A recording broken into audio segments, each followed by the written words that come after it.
Bismillah Rahman Rahim, my dear students, Assalamu alaikum. Today we are going to study life in Medina, the events of first year of Hijrah or Medina. Today is the second lesson of this topic. Yesterday we studied about part A. In that part we studied about the important event which took place in the first year of Hijrah, like building of the mosque, azan and brotherhood. Today we are going to study the last important point of first year of Hijrah or Medina, that is known as treaty with the Jews. Okay, first of all you need to know the condition of Muslim and Jews. For example, Muslim, they were poor, they were weak, less in number as far as their number. If we made a comparison of Muslim with the Jews, got it? They were weak, they were poor and they were less in number. Muslims don't have sufficient control on Medina because they were a poor subject of the society, especially the Aus and Khazraj, the tribe of original inhabitant of Medina. They were under the control of Jews all the time. So that is why they don't have the sufficient control on Medina, the city of Medina. Then comes the Jews. There are three main Jewish tribes used to live in Medina: Banu Nuzair, Banu Kanka and Banu Qurayza. Okay, they used to live in forts because from the beginning, not from the time of the Holy Prophet, but before him, they used to live in the stronghold all the time. Their houses were in the forts in order to defend themselves from the invaders, from the enemies. Okay, and they were rich and they were large in number and have control on economy. They were rich. How they were rich? Because they used to have the control of gold market. They used to make the weapons. They used to sell them to the people over there. And also, importantly, they used to lend the money on interest. Loan. They used to give loan to the people on interest. So that is why they were rich over there. And the secondly, large in number. Their population were very much important as far as the situation of Medina is concerned. They were large in number. Thousands of people used to live in the Medina. And the last but not least, they had a control on economy. They were the businessmen people. They used to do the import and export. They used to buy things from the Ansar, Aus and Khazraj, and they used to sell it to Makkah, to Sham, to other part of the earth. So that's it. This is how they got the control on economy in all way possible. Gold market was in their control. Manufacturing of weapons was in their control.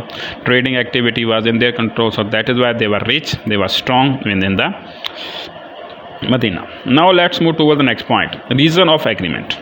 So Holy Prophet thought that I need to make the agreement with the people of Medina. Why? Let's start studying. To make Islam strong, our people must be united, because Muslims were new in Medina and they were the old inhabitant of Medina. So that is why it was important for Holy Prophet and for Islam, for Muslims, that there must be a unity among them. Okay, how unity can be brought together?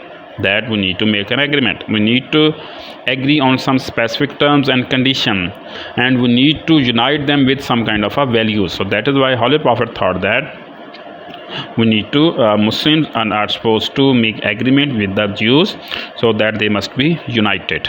Got it? Second point, Holy Prophet also knew that Makkah can start wars, because Muslims left the Makkah and the Makkans were furious.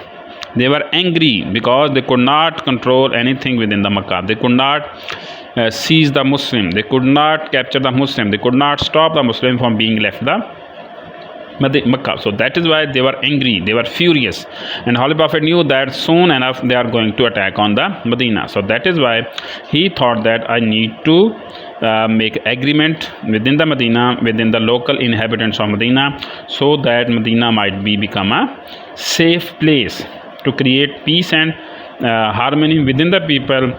In order to live here properly, agreement must be there. Agreement was a necessity of that time. So that is why, keeping these points in his mind, Holy Prophet actually started to prepare for the agreement with the Jews.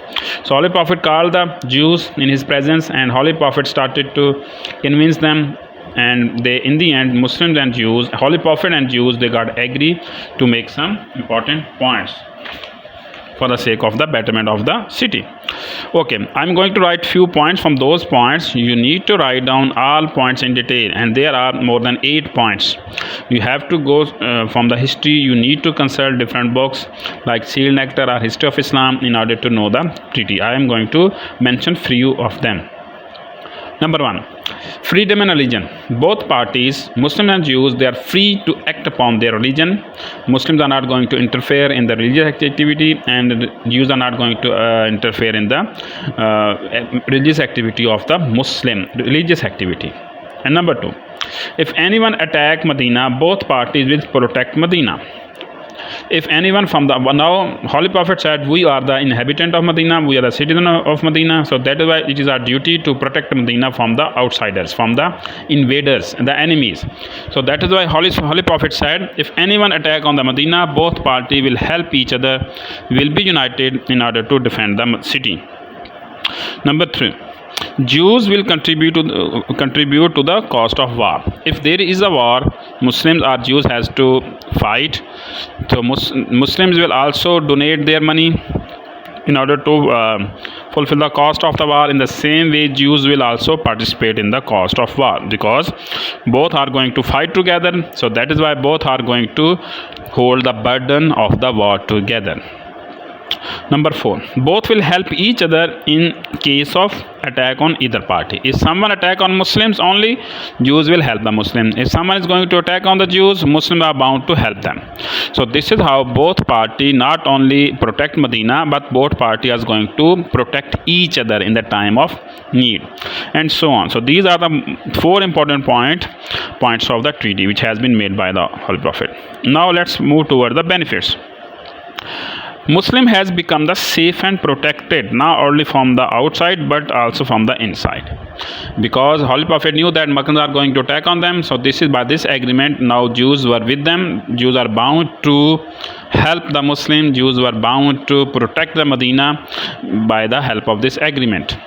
Number 1. And number 2, basically the Muslims were not become safe from the outside but from the inside, because Jews are in a strong position. They might do anything at any time. So that is why by this agreement they became the part of the alliance, and they were not supposed to attack on the Muslim from the inside. Okay, so that was basically the third benefit. That was a great political success of the Holy Prophet, peace upon him. By this agreement, Muslim got secure, protected, and Muslim got an alliance, and Muslim become safe and protected, not from the inside but from the outside. So this is how you need to write down the end as well, that this is the important agreement which happened, and this agreement basically shaped the future of Islam in Medina in a proper way. So my dear students, you need to write down everything. You need to write down information in order to get the good marks. So today we are done with the lecture of today. Tomorrow inshallah we are going to study everything in detail. Until then, Allah Hafiz.